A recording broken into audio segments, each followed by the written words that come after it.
Thanks for coming, guys. I appreciate it. I'm flattered, actually, that people wanted to see me speak. And thanks for Garage. It's a very cool space. This is the perfect space for this kind of thing. And I need my clicker. Just a second. We were going to have some refreshment for you guys. We're sorry. We're having a bit of a day. There is a chance that a meteor will hit this building at some point during the lecture. You've been warned, because I'm having one of those days where a lot of stuff's going wrong. We were going to have some tea, but there was issues with deliveries, yada, yada. So we apologize. We would have got something a little bit stronger, but Garage doesn't like to serve alcohol in here. So hopefully you had plenty of vodka with your breakfast this morning like I did. But we will be brief. You guys can get to your drinking later. I think Gorky Park's just the perfect place to do a thing on Loveworks, because for me personally, Gorky Park is an absolute love mark. It's a fantastic park. I think it's the best park in Europe, and it's the place that I like to come to stay cool in the summer. Cue the video. With summer comes every family's worst nightmare. Dads in briefs.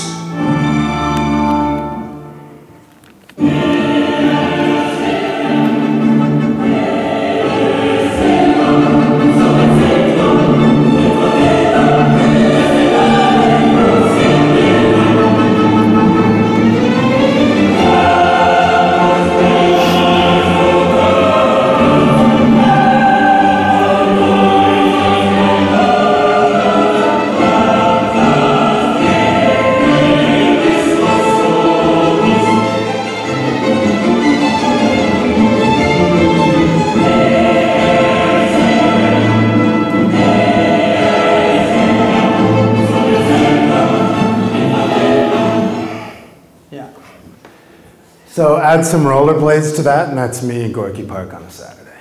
You know, it's been almost 10 years since Kevin wrote Loveworks. I think the next year will be the 10th year anniversary, which means I'll be back here promoting some sort of 10th year anniversary version of the book. We'll see.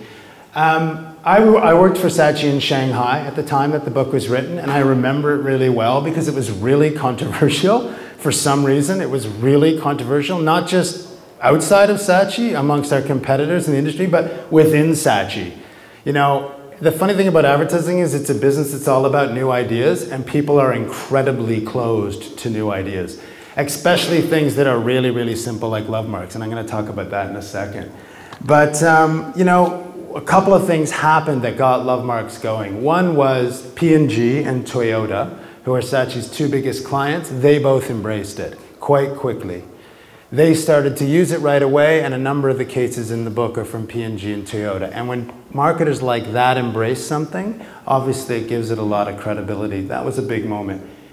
Another big moment was, as the legend goes, Kevin had a meeting with JCPenney, which is this huge US retailer. And all he did was tell them about Loveworks, and apparently they gave Saatchi a $450 million account. Now, I don't know if it's true that all he did was tell him about Loveworks, but I know that we did get the account. So that was a big thing, because there was now suddenly, wow, you know, from the industry, Loveworks is starting to, give Saatchi a lot of momentum. It's giving it a point of difference, though I really don't think that was ever Kevin's intention behind the book. So the biggest thing, though, that happened, and I think the biggest compliment of Loveworks, was when Ad Age did its best ideas of the decade, for the decade ending 2009. And Loveworks was one of the 10 things that they chose. So when that happened, I think people really started to feel differently about it. And I think, ironically, the people that remain hardest on Loveworks in many respects are people in the industry and a lot of times people within Saatchi. And as I said, I think it's because it's so simple, right? Because the beauty of Loveworks is it's incredibly simple and intuitive, right?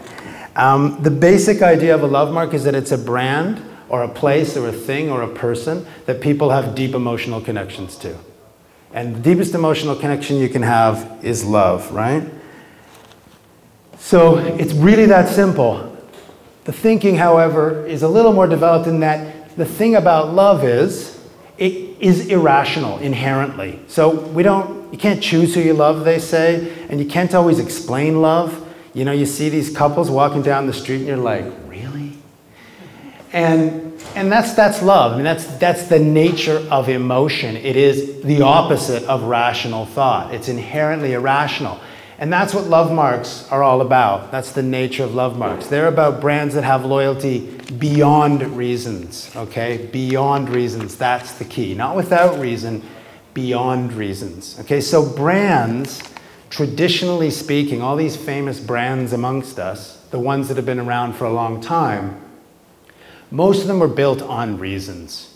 They had some sort of unique selling proposition, you know, recommended by dentists, or some sort of interesting formula, you know, now with even more bleach, whatever. Some product feature, some scientific fact that they built their brand around. Brands traditionally were built by reasons, and that worked really well for a whole bunch of reasons.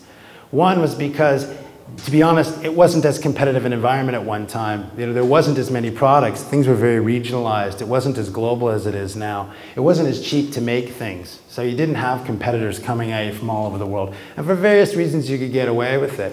But if you think about it today, there's very few products, there's very few brands that are actually different, right? That are actually differentiated on some factual basis. The only way, therefore, to maintain loyalty is to go beyond reasons. It's these emotional connections that explain the sort of super brands of today, okay? And that's basically the thinking behind love marks, is creating loyalty beyond these reasons. So Kevin says that he drank 2 bottles of wine one night because he had this thing in his head and he was trying to articulate it. And on the last glass of the second bottle of wine, he kind of wrote this grid that for him sort of explained the theory in its most basic sense. And the idea was this: you know, brands are built mostly on respect. All those reasons and stuff that I said, those drive respect. They make me respect it. Oh, it's the most famous drink in the world. Wow, that sounds pretty impressive.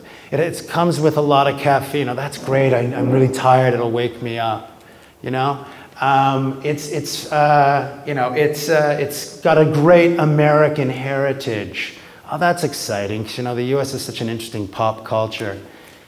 That's Coca-Cola. That's all the reasons to respect Coca-Cola. But that's not what differentiates it from Pepsi, okay? So love marks, they're grounded in respect. They have the respect, but they're differentiated by love. So we always talk about, what are these elements of respect? Yeah, they're critical, but how do we differentiate it by love? How do we separate ourselves from mere brands by having high love as well? And really, it's that simple.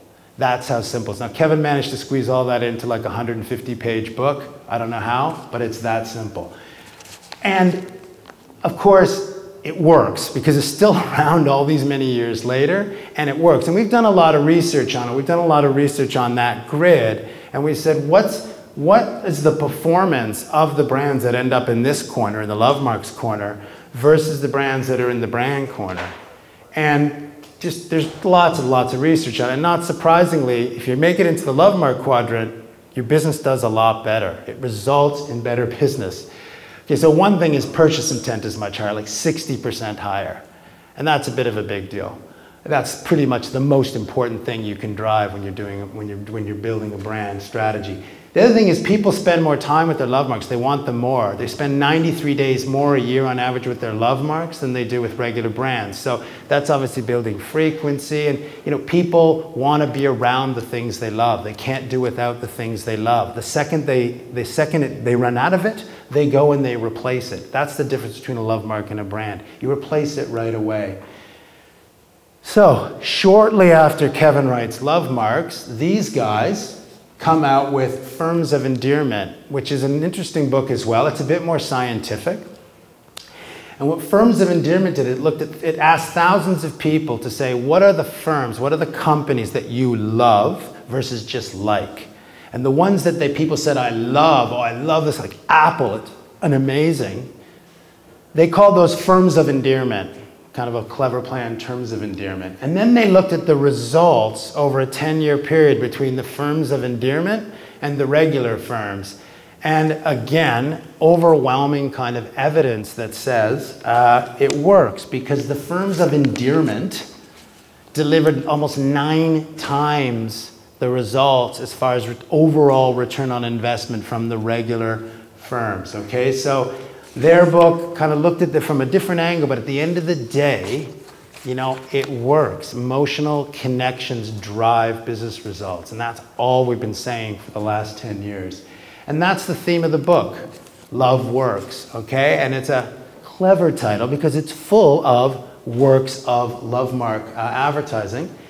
So Brian Sheehan, who I've met before, really, really sweet guy. He worked at Saatchi for 25 years, and he was CEO of 2 of Saatchi's top offices worldwide. One is Team 1 in LA, which is just phenomenal.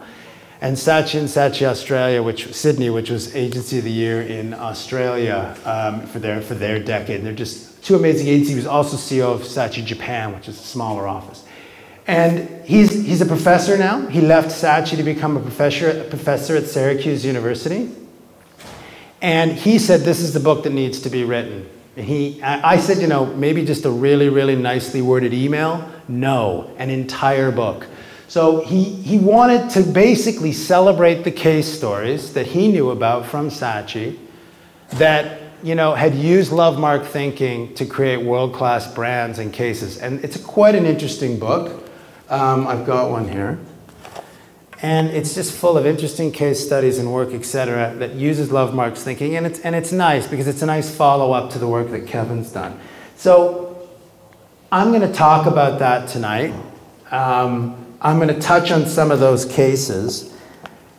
But I'm going to actually look through it. I'm going to look at it through a slightly different lens. Because what I'm going to do is I'm going to look at it in the respect of what's going on today. Because what I find really interesting about Lovemarks is that Kevin wrote it 9 years ago. So much has changed in 9 years. So much has changed.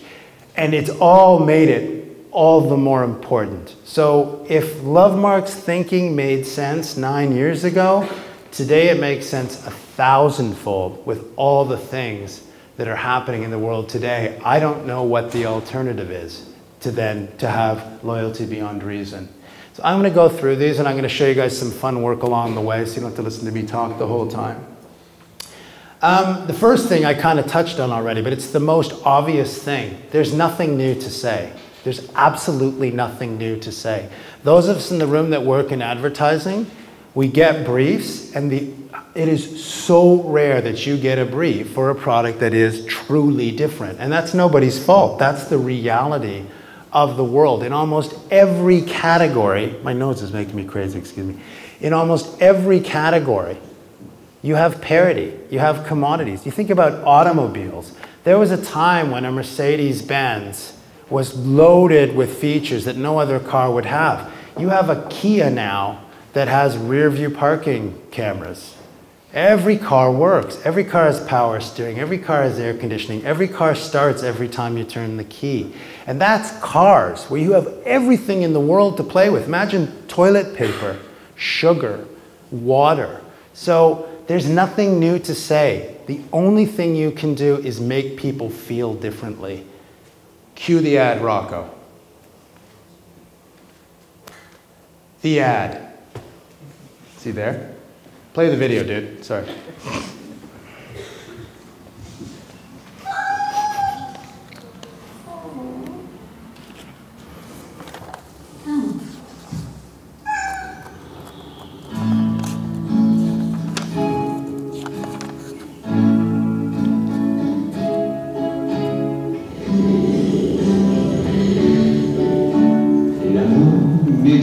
De son âme et l'amour, c'est le souffler qui nous fait respirer un fond pour les autres. Cela peut sembler étrange, mais ce que je fais par amour. C'est étrange.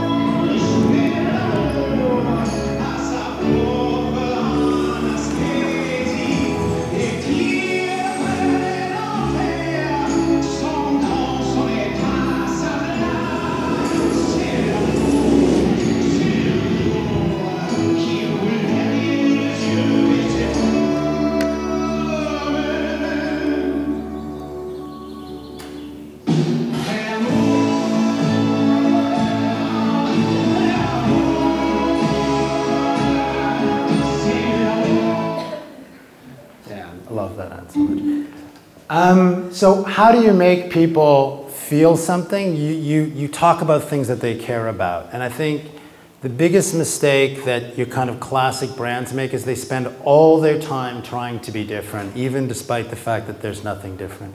So they get caught in what we call the differentiation trap. You know, what can I say that's different? The real thing is you need to say and stand for things that people actually care about. If you stand for things that people care about, it's a lot easier for them to fall in love with you. It's a lot easier for them to care about you. A really good example of this, and the one I always use, and it's in the book, is Pampers. So Pampers Diapers was a massive, massive brand. And it built that on dryness. Sorry, I'm moving. On dryness. It stood for dryness. It's a diaper, makes sense. Full of technology that removes the pee and poo from a baby's bum. Dryness. And it's great. A $4 billion brand, something like that. Just huge. Eventually what happens is everybody's got the same technology. They're in China, there's brands on the shelf next to them that look identical, even sound like Pampers. Everything's the same, exact same technology, half the price, okay? Dryness is not differentiating over time. Nobody can continue to make a diaper that keeps you dry, drier than another diaper, okay? This is the problem with that kind of strategy. So what Pampers is, they said, we're gonna stand for baby development, because baby development is what moms actually care about. Dryness is a means to an end. When the baby's bottom is dry, they sleep better at night, and that's when they develop. When the diaper fits better, they learn to walk faster, they can move better. That's how babies develop. When you use certain clever elements in the diaper, baby can learn to toilet train faster, and that's how baby develops in that area. So they said, yeah, I'm going to take these things that all add up, these things of respect, and turn it into something that people really care about, and that was baby development. Okay, video man.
This is the latest work from Pampers, where they've even elevated even further, and they've gone beyond. They even, at one point, they talked a lot about baby development in even a very scientific way, and now they're just going to the pure emotion of love for babies. Now, if you think about it in this day and age, and I'm going to talk about that, no one's going to do a Google search on dryness. They're going to do lots of Google searches on baby development.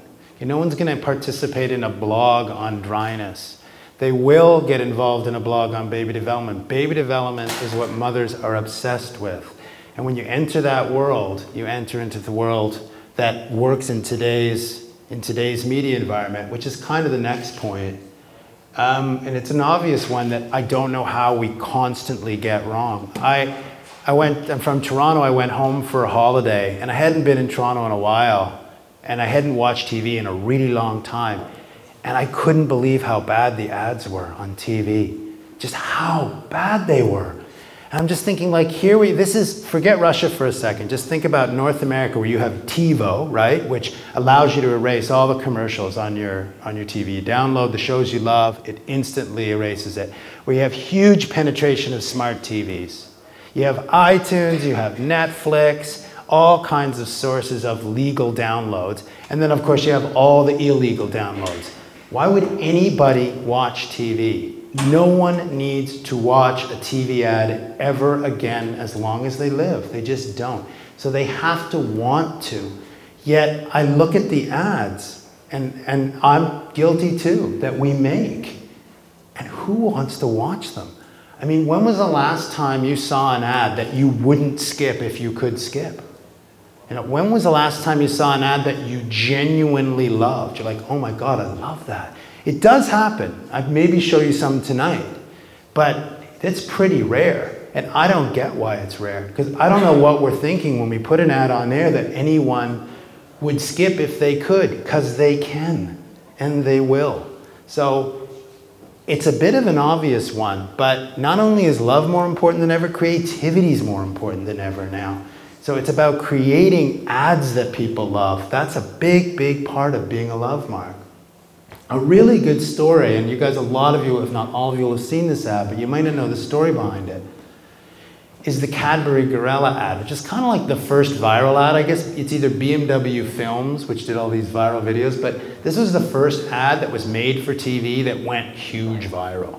And the way it worked was Cadbury's strategy was all about generosity. So they're like a glass and a half of milk.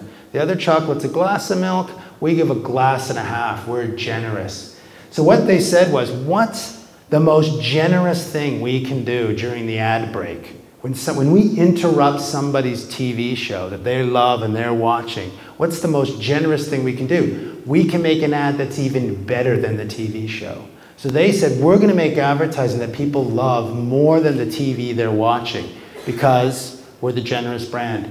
Can you play the video, please?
So many people shared that ad within like a 3-day period that Fallon, who did the ad, Saatchi Fallon Group, Fallon went to the client and said, you should cancel your TV media because we've gotten more views already than the entire media budget. Because this is the UK, so you know, it was a big, big deal. They covered a lot.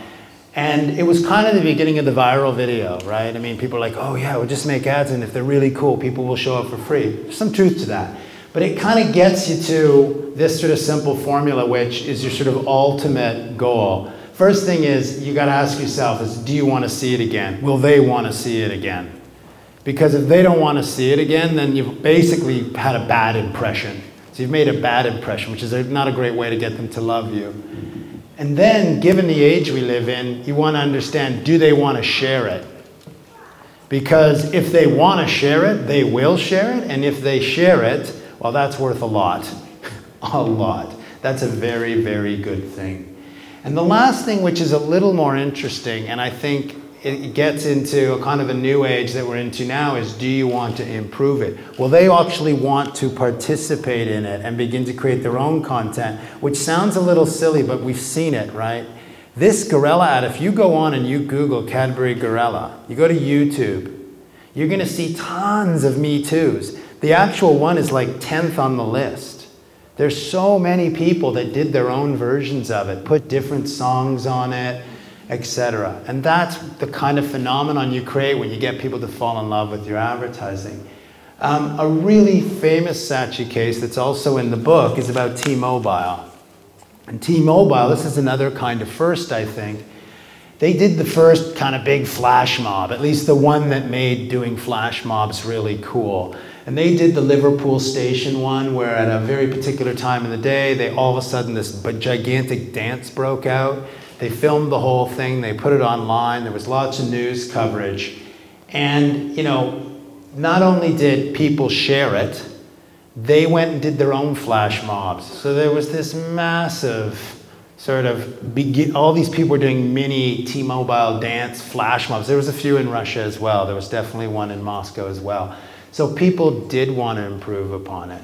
So it works. When you do content of that level, it works. People fall in love with it and they want to be part of it. Can you play the next video, please? Okay. It's the, yeah.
So more people saw that online than the actual royal wedding.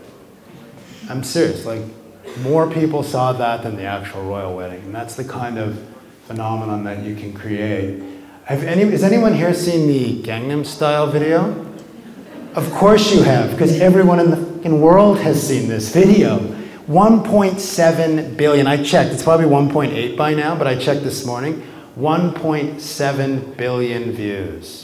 For this piece of crap. And I mean, maybe I'm wrong, but I don't think anyone could predict that this would be the most viewed piece of video content in the history of the world. I mean, basically it is. Certainly in the history of YouTube it is. No one could predict that. And that's the tricky part, is that if we set out to make this, we would struggle. And that's a big shift in the way we work. And Kevin likes to talk about this, and I think it's one of the smartest things that he says. We always search for the big idea, and we spend all this time developing the big idea, testing the big idea, right? Validating the big idea. We need lots and lots of little ideas. Just get them out there. Lots and lots of little stuff. And see what sticks, because that's the way it works now, because no one knows. You can't explain what people will fall in love with. You can't explain what kind of work will move people emotionally. So you get lots of stuff out there. Not everything that T-Mobile did was wildly successful, but there were 4 or 5 of them that were huge, and that made all the difference, okay? So it's an interesting way to think about developing advertising.